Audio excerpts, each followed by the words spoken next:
سنو، تم اکثر یہی سوچتے ہو نا، اب اور برداشت کی سکت نہیں مجھ میں،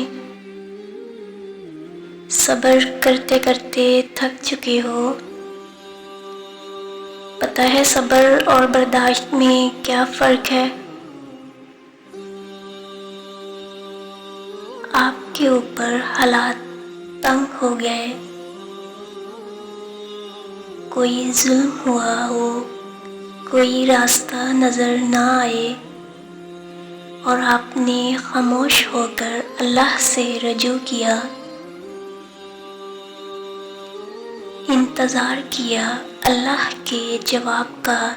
اس کو صبر کہتے ہیں۔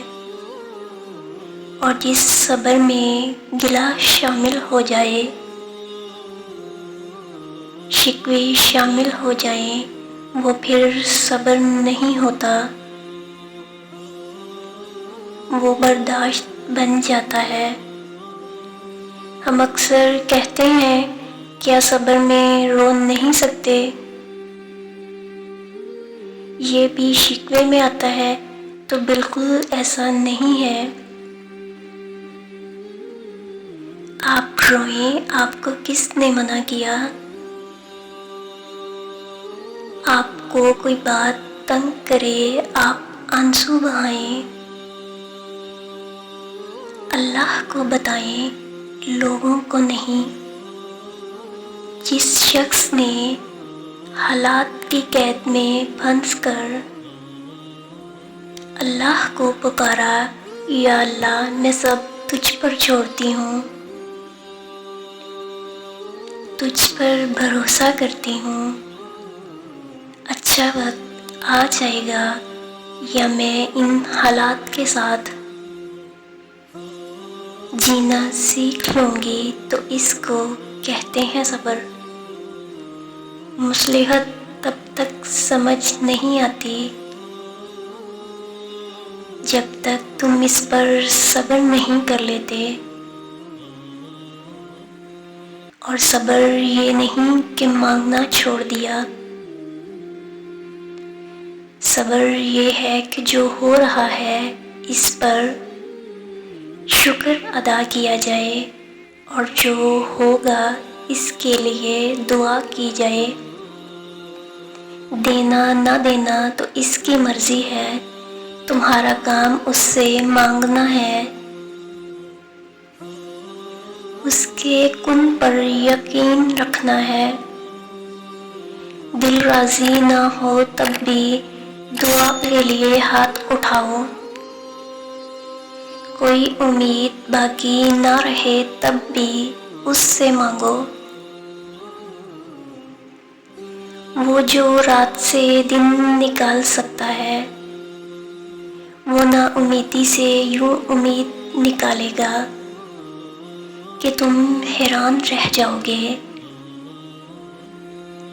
وہ یوں تھام لے گا کہ تم سنبھل جاؤ گے۔ اللہ پاک خود فرماتے ہیں کہ ڈرو مت، میں تمہارے ساتھ ہوں، سب کچھ سن رہا ہوں اور دیکھ رہا ہوں۔ صبر سے مت اکتائیں، اگر اللہ چاہتا تو پلک جھپکنے میں آپ کی خواہش پوری کر دیتا۔ اس سے آپ کی امید اور فکر کے آنسو پوشیدہ تو نہیں، وہ ہر اس درد سے واقف ہے جو آپ کے دل میں کسی چنگاری کی مانند اٹھتا ہے۔ وہ جانتا ہے کہ کئی راتیں آپ نے روتے گزاری ہیں، وہ آپ کی حالت ٹھیک کرنے پر قادر ہے۔ جلد ہی وہ آپ کے لیے معجزہ کر دے گا، لیکن یاد رکھیں وہ ان لوگوں سے محبت کرتا ہے جو بار بار دعا مانگتے رہتے ہیں۔ وہ جو تم سے 70 ماہوں سے زیادہ محبت کرتا ہے تو پھر ایسی محبت سے مایوسی کیسی؟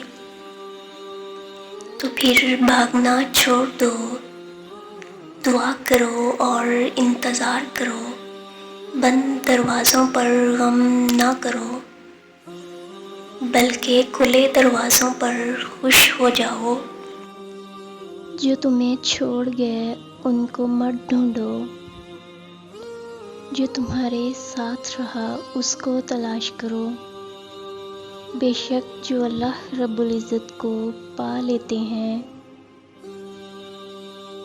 وہ کبھی اندھیرے راستوں پر ٹھوکر نہیں کھاتے۔ کوئی ہوتا ہے جو انہیں سنبھال لیتا ہے۔ صبر کرنے والے اپنے سفر میں اکیلے نہیں ہوتے، بلکہ اللہ سبحانہ تعالیٰ ان کے ساتھ ہوتے ہیں،